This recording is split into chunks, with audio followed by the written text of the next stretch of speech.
Mga kabuknoy, meron tayo gagawin dito na click 150. Yan, so mayroon sa atin nila mga kabuknoy na click 150 na kinarga lang sa lamang lalamang.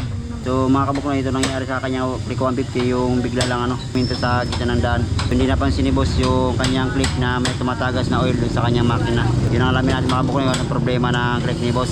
Ito na, ginaumpisa na namin baklasin yung kanyang makina. Tinanggal na namin yung ibang tornilyo. Water pump. Mga kabuknoy, ito na yung gagawin natin yung click ni boss na nalusaw. Boss, lusaw yung pan mo. Pan. Sa mga kabuknoy, dito may nakita kami dito nung pagtanggal namin radiator. Ayun o. Aray ko. Ayan guys. Sa mga kabuknoy, ito nangyari kay boss. Yung radiator niya wasak na. Yung pan niya wasak na rin mga kabuknoy. Dito malalaman pa natin ibang problema ni boss sa kanyang click. Ayaw niya rin maikot yung ayaw niya rin maikot yung kanyang sigunyala yun. Napapansin mo. So dito mga kabuknoy, bukod dito sa pan na to nangyari na nalusaw yung pan radiator niya pa. So sa init siguro na wala nang palo. Oo, lusaw. So tanggalin muna namin yung kabuknoy yung makina.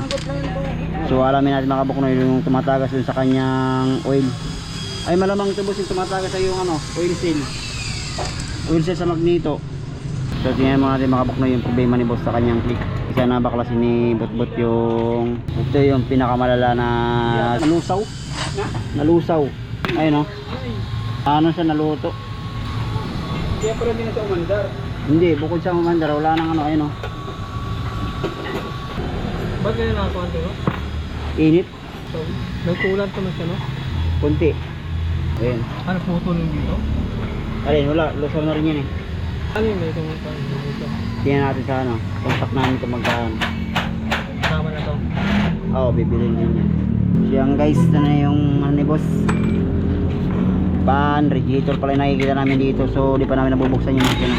So tanggalin muna natin para makita natin ibang problema ni boss. Aray ka talaga. Siyang guys, ito na tanggalan natin yung magneto. Ayan o.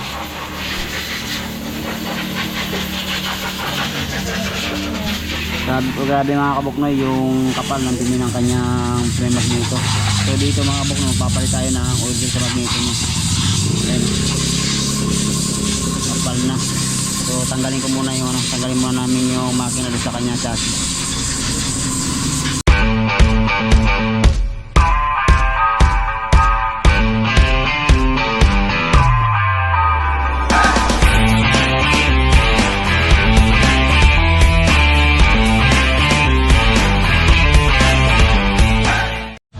Yan guys, nababa namin yung makina doon sa kanyang chassis. So dito mga kabuknoy, unahin natin baklasin yung kanyang cylinder head block. So tanggalin natin tambit sa mga kabuknoy at saka itong yun. So para malaman natin mga kabuknoy yung problema ng kanyang click. Grabe mga kabuknoy doon yun.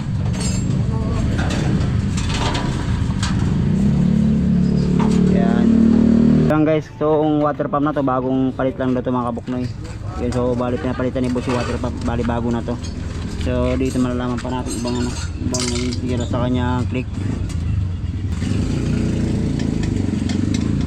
Sana walang tama yung walang tama yung block. Pag may tama, aray ko. So yan guys, nakakalasan natin yung mga tornilyo dun sa kanya cylinder. So kalas natin yung block mga kabuknoy. Yan na, makikita na natin yung problema ng click. Wow, grabe mga kabuknoy. So napakakapal talaga yung carbon ng So 3 buwan rin pala nung natambay mga kabuknoy yung click bago ipagawa. Buti wala. Uy, wala yeah. Walang tama yung block. Radiator lang bibili natin saka yung pan. Yan, so guys so dito kalasin muna natin yung yung kalasin mo tabot saka yung panggilid yung hinangin mo para isang gawa ng mga kabuknoy. So gamit pa natin napas.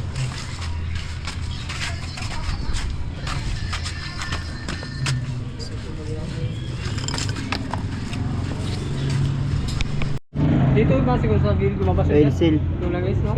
So yan guys, so ito na yung langis ni boss simula nung tinambay niya ng 3 buwan na yun. So ang problema na ni boss, ang gagawin natin dito, oil seal sa magneto, radiator, tapos yung pan. So dito magpapalit na rin tayong valve seal, piston ring, saka mga gasket mga kabuknoy. Yun lang gagawin natin dito sa kabus ni ano, sa click ni boss na 150. So grabe yung nangyari sa kanyang ano ng radiator niya. So goods pa naman. Bago lang yung sir eh. Ito? Yan yung pinalitan yung ano eh. Yung ano, goods pa naman to, bago na to. Ito lang, valve seal, piston ring. So magpapalit na yung piston ring mga kabuknoy para isang lang, isang baklasan lang. Ayan. So dito oil seal. Saka ito yung ano niya, yung drain plug na i-pull out na natin. Ito na. So ang ginawa dito sa kanyang drain plug, binildingan na lang, grinder. Niwaan sa gitna. So hindi natanggal pa rin. So ang ginawa. So ito yung papalitan natin mga kabuknoy. Ayan o. Ilan? Ayan yung radiator. Saka itong ano pan niya. So bilan muna natin mga kabuknoy. Ayan.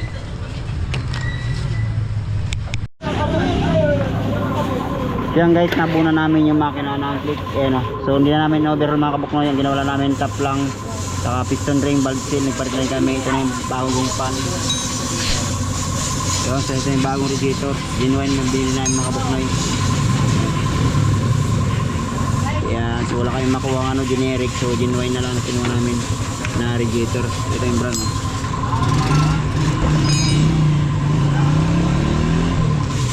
Ayan guys, so bali pinandar na rin namin yung makina. So mandar na rin na. So kakabit na natin itong bagong radiator ni boss. Ayan, so di namin overhaul kasi nga problema lang naman yung ano, yung pan saka yung drain plug niya, goods pa naman. Para di lang mabukas. Ayan, Para matalsikan pa to. kailangan yan. Ano naman na to? Ha? Ano naman na? Baka nilagyan tubig.